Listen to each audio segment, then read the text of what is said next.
Hi hello എല്ലാവർക്കും നമ്മുടെ പുതിയൊരു വീഡിയോയിലേക്ക് സ്വാഗതം. ഞാൻ ജോയ്സി. അപ്പോൾ എല്ലാവർക്കും എൻ്റെ കുടുംബത്തിൻ്റെ സ്നേഹം നിറഞ്ഞ വിഷു ആശംസകൾ. അപ്പം ഇന്ന് ഞാൻ വന്നിരിക്കുന്നതെന്ന് പറഞ്ഞാൽ നമ്മുടെ വിഷുവൊക്കെ അടിച്ചിട്ട് മധുരമൊക്കെ ആകാമല്ലോ. അപ്പം ഇന്നൊരു വിഷു അടയാണ്. അപ്പോൾ എങ്ങനെയാണ് നമുക്ക് നമ്മുടേതായ രീതിക്ക് ഒരു വിഷുവട ഉണ്ടാക്കുന്നതെന്ന് കണ്ടാലോ. അപ്പോൾ നമുക്ക് നേരെ വീഡിയോയിലേക്ക് പോകാം. അപ്പോൾ ഇന്ന് ഞാൻ വന്നിരിക്കുന്നതെന്ന് പറഞ്ഞാൽ നമുക്കിന്ന് വിഷുവല്ലേ, നമുക്കിപ്പോൾ ഒരു വിഷു അട ഉണ്ടാക്കിയാലോ. അപ്പോൾ അതിന് വേണ്ടിയിട്ട് ഈ ഒരു കപ്പിന് ഞാൻ 1.5 കപ്പ് അരിപ്പൊടി നമ്മുടെ വറുത്ത് പൊടിച്ച് വെച്ചിരിക്കുന്ന നല്ല നൈസായിട്ടുള്ള പൊടി, അപ്പത്തിൻ്റെ ഇടിയപ്പത്തിൻ്റെയൊക്കെ പൊടിയാണ്. അത് ഞാനൊരു പാത്രത്തിനകത്ത് ഇട്ടിട്ട് വെച്ചിട്ടുണ്ട്. പിന്നെ ഇത് നല്ലപോലെ നമുക്ക് തിളച്ച വെള്ളം ഒഴിച്ച് നന്നായിട്ടൊന്ന് കുഴച്ച് നമുക്ക് നമ്മൾ അട പുഴുങ്ങിയെടുക്കുക. നിങ്ങളുടെ ഇടുക്കി സ്റ്റൈലിലുള്ള വിഷുവിനുള്ള ഒരടയാണ് ഉണ്ടാക്കുന്നത്. ഇടുക്കിയിലൊക്കെ ഇടുക്കി സ്റ്റൈലിങ്ങനെ വിഷുവിനൊക്കെ നല്ല അട പുഴുങ്ങിയെടുക്കും. അപ്പോൾ ആ ഒരു രീതിക്കുള്ള ഒരു അടയാണ് നമ്മൾ ഇന്നുണ്ടാക്കാൻ പോകുന്നത്. അപ്പോൾ അതിന് വേണ്ടിയിട്ട് ഇത് നല്ലപോലെ നമുക്ക് നല്ല തിളപ്പിച്ച വെള്ളം ഒഴിച്ച് നന്നായിട്ടൊന്ന് കുഴച്ച് എടുത്തു വെച്ചിട്ട് വേണം നമുക്കിതിനകത്ത് വെക്കാനുള്ള ശർക്കരയും തേങ്ങായും അവലും ഒക്കെ കൂടെ ഒന്ന് റെഡിയാക്കാൻ വേണ്ടിയിട്ട്. അപ്പോൾ നമുക്ക് നമ്മുടെ അരിപ്പൊടി നല്ലപോലെ കുഴച്ചെടുക്കണം. ആദ്യമേ നമുക്ക് ആവശ്യത്തിനുള്ള ഉപ്പിട്ട് കൊടുക്കണം. നമുക്ക് മധുരം ഇടുന്നതുകൊണ്ട് നമുക്ക് ഒത്തിരി ഉപ്പ് വേണ്ട, ആ പൊടിക്കുള്ള ഉപ്പ് മാത്രം ഇട്ടാൽ മതി. ഇനി നമുക്ക് അതിനകത്തേക്ക് ഒരു സ്പൂണ് വെളിച്ചെണ്ണയില്ലാത്ത എന്തെങ്കിലും ഓയിൽ നമുക്കൊന്ന് ഒഴിച്ച് കൊടുക്കാം.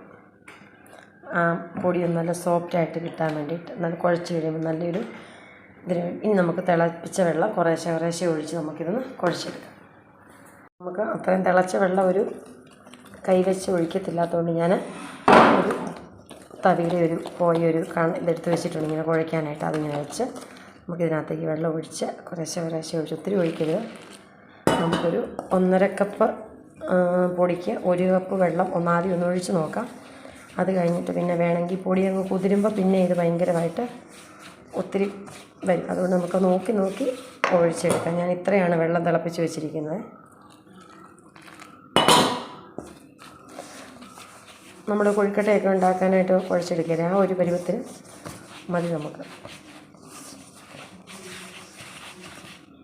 ഇവിടെ മേടിക്കുന്ന പൊടിയായതുകൊണ്ട് ഇത് കുതിർന്ന് കഴിയുമ്പോഴത്തേക്ക് കഴിക്കുന്നുള്ളൂ പൊടി. ഞാനൊരു 4 അടയാണ് ഉദ്ദേശിച്ചത്, ഇപ്പം 4 എണ്ണത്തിന് മേളിലുണ്ടെന്ന്.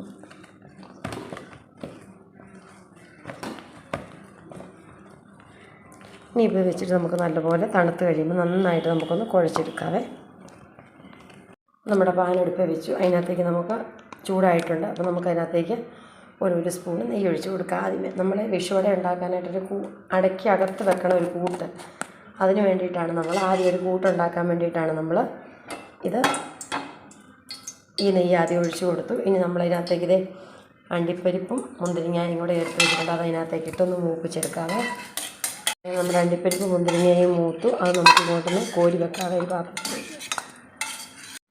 അണ്ടിപ്പരിപ്പും മുന്തിരിയും വാങ്ങി വെച്ച് നമ്മൾ അതിനകത്തേക്ക് ചേർത്ത് കൊടുക്കുന്നത് അവലാണ്. ആ അവലിനകത്തിട്ട് നമുക്കൊന്ന് മൂപ്പിച്ചെടുക്കാം. ആ നെയ്ക്കകത്തിട്ടൊന്ന് വറുത്തെടുക്കാം. മൂപ്പിച്ചെല്ലൊന്ന് വറുത്തെടുക്കാതെ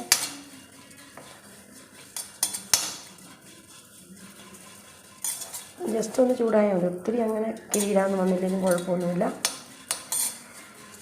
ഇനി നമ്മൾ അതിനകത്തേക്ക് എടുത്ത് വെച്ചിരിക്കുന്ന ഇതുകൊണ്ടോ നമ്മൾ ഒരു അരമുറി തേങ്ങ എടുത്ത് വെച്ചിട്ടുണ്ട്. അത് നമുക്ക് ഇതിനകത്തേക്ക് ഇട്ട് കൊടുക്കാം.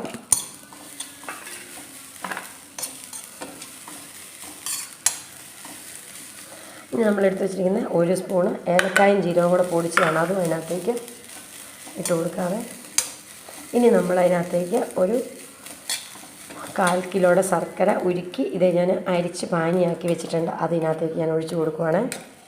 നല്ല തിക്കായിട്ടുള്ള പാനിയാണ്. അതിനകത്തേക്ക് ഒഴിച്ച് ഇത് നല്ലപോലെ ഇളക്കി മിക്സ് ചെയ്യാൻ പോവാണ്.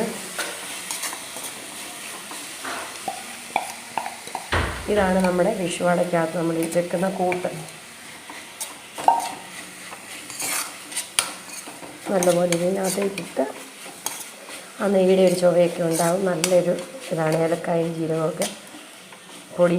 ഇനി നമ്മളിതിനകത്തേക്ക് വേണ്ടി വറുത്ത് വെച്ചിരിക്കുന്ന കപ്പിലണ്ടി നമ്മുടെ മുന്തിരിങ്ങയും കൂടെ അതിനകത്തേക്ക് ഇട്ട് കൊടുത്തു. അപ്പോൾ ഇത് അങ്ങനെ നമ്മുടെ വിഷു അടയ്ക്കുള്ള കൂട്ട് തയ്യാറായി. ഇനിയിപ്പോൾ നമുക്കിതൊന്ന് വാങ്ങി വെച്ചിട്ട് നല്ലപോലെ നമ്മുടെ അവലും തേങ്ങായും എല്ലാം നല്ലപോലെ നമ്മളൊന്ന് വിളയിച്ചെടുത്തിട്ടുണ്ട്. ഇനിയിപ്പോൾ നമുക്കിത് വാങ്ങി വെച്ചിട്ട് നമ്മുടെ അട പരത്തി അടയ്ക്കകത്ത് വെച്ച് നമുക്കിത് പുഴുങ്ങിയെടുക്കാവേ. അപ്പോൾ ഇതെങ്ങനെ നമ്മുടെ വിഷു അടയ്ക്കുള്ള കൂട്ട് തയ്യാറാക്കി. നമ്മുടെ മാവ് അരിപ്പൊടി നമ്മൾ നല്ലപോലെ കുഴച്ച് വെച്ചിട്ടുണ്ട്. പിന്നെ നമ്മളിത് വാഴയിലെടുത്ത് തൂത്ത് വെച്ചിട്ടുണ്ട്. അപ്പോൾ നമുക്ക് ഈ ഓരോ അടയും ഇവിടത്തേക്ക് വെച്ച് നമുക്കിങ്ങനെ തീരെ കനം കുറച്ച് വേണം നമുക്കിത് പരത്തിയെടുക്കാനായിട്ട്. അതുകൊണ്ട് നമ്മൾ കൊഴുക്കട്ടയൊക്കെ ഉണ്ടാക്കുന്ന ആ ഒരു ഇതിലാണ് നമ്മുടെ മാവിരിക്കുന്നത്. മധുരം കണ്ട ഉറുമ്പ. അപ്പോൾ ഇതിങ്ങനെ നല്ലപോലെ കനം കുറച്ച് തീരെ തിന്നായിട്ട് നമുക്ക് പരത്തിയെടുക്കണം. ഒരു പത്തിരിയുടെയൊക്കെ കനത്തിൽ പരത്തുവാണെങ്കിൽ അത്രയും ടേസ്റ്റാണ്. കയ്യരിച്ചിട്ട് വെള്ളം ഇങ്ങനെ തൊട്ട് ഈ ഇലയിൽ ഇങ്ങനെ പരത്തി നല്ലപോലെ ഇങ്ങനെ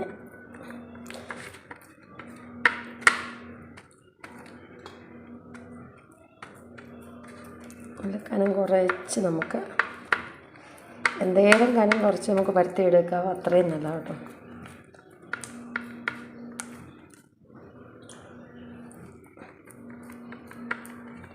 നമ്മുടെ കൈയും ഇലയെല്ലാം കൂടെയാണ് ഈ പാടിങ്ങനെ കാണുന്നത്.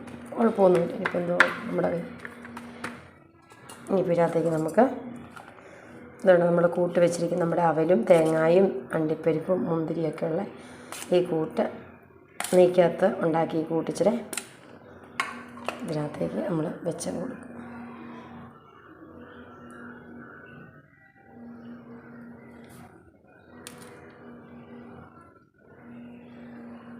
എന്തേരം വേണമെങ്കിൽ നമുക്ക് അതിനകത്തേക്ക് നിറച്ച് വെച്ച് കൊടുക്കാം കേട്ടോ കൂട്ട്.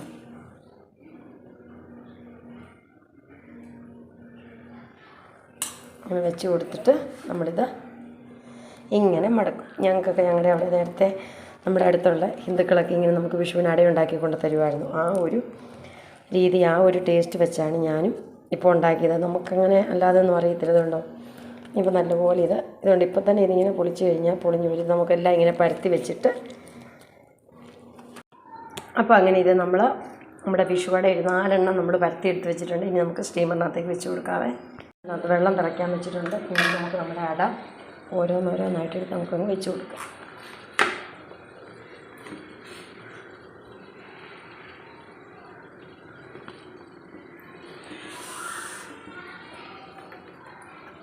ഇതിനകത്ത് വെച്ച് നമുക്കൊന്ന് അത് ഇലയ്ക്ക് ഇച്ചിരി നീളം കൂടിപ്പോണ്ട്. അതിൻ്റെ ഇച്ചിരി നീളം കുറവല്ലേ.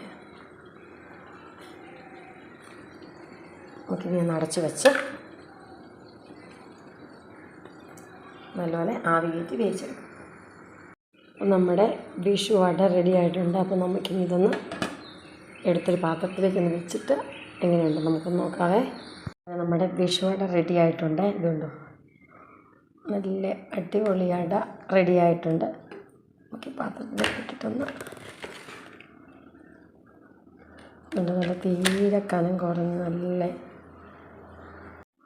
നല്ല കനം കുറഞ്ഞ് നല്ല അടിപൊളിയായിട്ടുള്ള അട റെഡി ആയിട്ടുണ്ടെങ്കിൽ ഇപ്പോൾ നമുക്കിതൊന്ന് മുറിച്ച് നോക്കാം.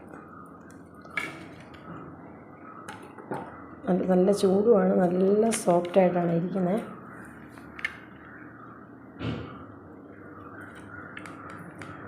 ചൂട് കുറച്ചുകൂടെ നല്ലതായിട്ടിരിക്കും. ഇതുണ്ട് നല്ല അടിപൊളിയായിട്ട് അകത്ത് നല്ല സോഫ്റ്റായിട്ട് ഇതുണ്ട് നല്ല സൂപ്പർ ടേസ്റ്റിലുള്ള നമ്മുടെ വിഷുവട റെഡിയായി. അപ്പോൾ എല്ലാവരും ഇതൊന്ന് ട്രൈ ചെയ്ത് നോക്കണം. ഓരോ നാട്ടിലും ഓരോ രീതിക്കൊക്കെ ആയിരിക്കുമല്ലോ.